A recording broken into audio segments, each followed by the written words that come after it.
Raffi Ahmad memenuhi janjinya untuk memproduksi sebuah film dengan mengambil judul Rafattar.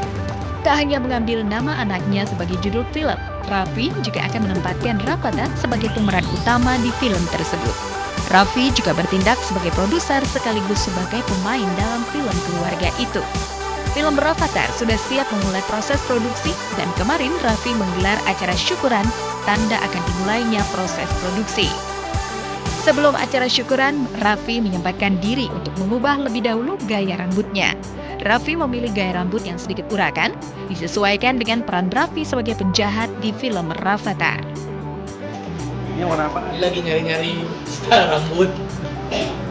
Karena di sini perannya jadi Johnny Gold, jadi aku mau dibikin warna emas.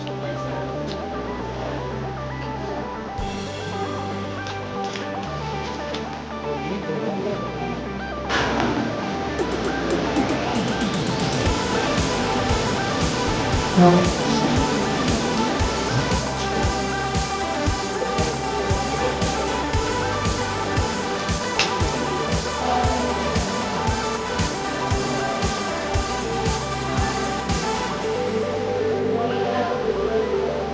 juga aku cat rambut karena aku ini jadi penjahat ceritanya. Minta selamatan aja supaya jangan supaya syutingnya diberikan kelancaran. Juga ini apa ya? Aku sebagai produser film serius pertama baru ini. Kemarin sempat belajar beberapa film. Tapi kalau ini benar-benar kita all out lah, teman-teman.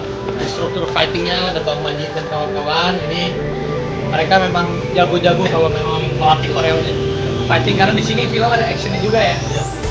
Juga berapa banyak actionnya bro?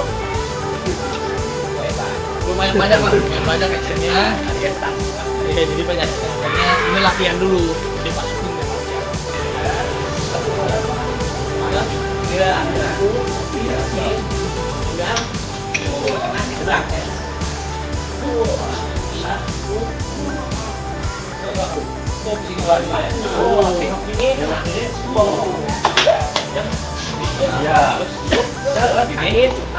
ya mama ya sudah. Oh ya, nengok Pak. Lanjut. Selain acara potong tumpeng, Raffi juga mengundang anak yatim ke acara syukuran film Rafattar. Seusai acara, tak lupa Raffi dan Gigi membagikan bingkisan untuk anak-anak yatim yang mereka undang. Foto kasih lagi. Pinter. Terima kasih ya. Jangan satu-satu cuma di depan ya. Terima kasih. Foto kasih lagi sayang. Pinter. Ini ada selamatan sama ada dari fans Raffi A sama Rans datang, ada dari anak-anak yatim piatu, yayasan apa tadi?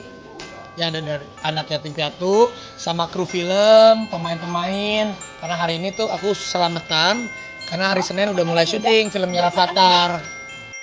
Film Rafattar bisa dibilang menjadi proyek film terbesar yang pernah diproduseri oleh Raffi Ahmad.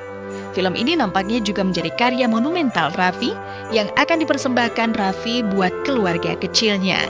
Lewat film ini, Raffi seperti ingin menunjukkan kepada publik kalau keluarganya tetap harmonis. Dan Raffi dengan Gigi juga saling dukung untuk kesuksesan film ini. Raffi tentu butuh dukungan penuh dari Gigi untuk kesuksesan film yang akan menggunakan grafis dan efek canggih ini. Raffi bahkan berani mengklaim kalau film Rafattar akan menggunakan teknologi grafis tercanggih untuk ukuran film Indonesia. Film yang pertama kali menggunakan CGI motion control yang apa ya, gue nggak tahu dia teknisnya apa, boleh tanya sama Anggi Umbara. Dan ini pertama di Indonesia kita yang bikin itu. Jadi untuk Rafattar sendiri nanti syutingnya dia akan lebih banyak di green screen, di kayak film-film Hollywood lah. Raffi tentu berharap proyek filmnya akan meraup untung besar.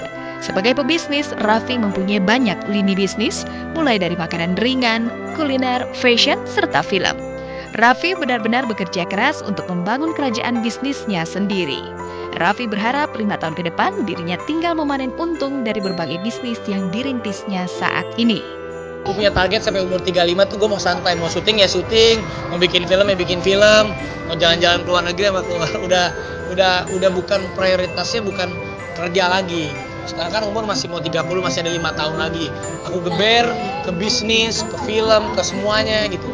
Jadi umur 35 ke atas udah bisa menikmati waktu sama istri, sama anak udah mulai besar. Nah, sekarang kan masih kecil kan, nanti Rafathar umur 5, 6, 7 tahun aku bisa dampingin dia. Tak banyak orang tahu kalau Raffi sebenarnya sudah belajar berbisnis sejak lama. Namun bisnis Raffi di masa lalu nyaris semuanya gagal. Baru setelah menikahi Gigi, Raffi merasakan kalau semua bisnisnya berkembang pesat. Tak heran kalau Raffi menganggap Gigi sebagai jimat keberuntungannya. Orang lihat aku dibilang baru bisnis kan, sebenarnya aku bisnis tuh dari umur aku 16 tahun aku udah bisnis. Pernah gagal, pernah ketipu dari umur 16-17 tahun. Jadi udah 5 tahun lebih aku mencoba bisnis dan banyak gagal. Jadi buat yang sering gagal di bisnis gak usah khawatir. Aku juga baru berhasil bisnis yaitu setelah menikah. Jadi setelah menikah tuh ada rezekinya, buat istri, buat anak. Dulu waktu bujangan malah bisnis gak ada yang berhasil.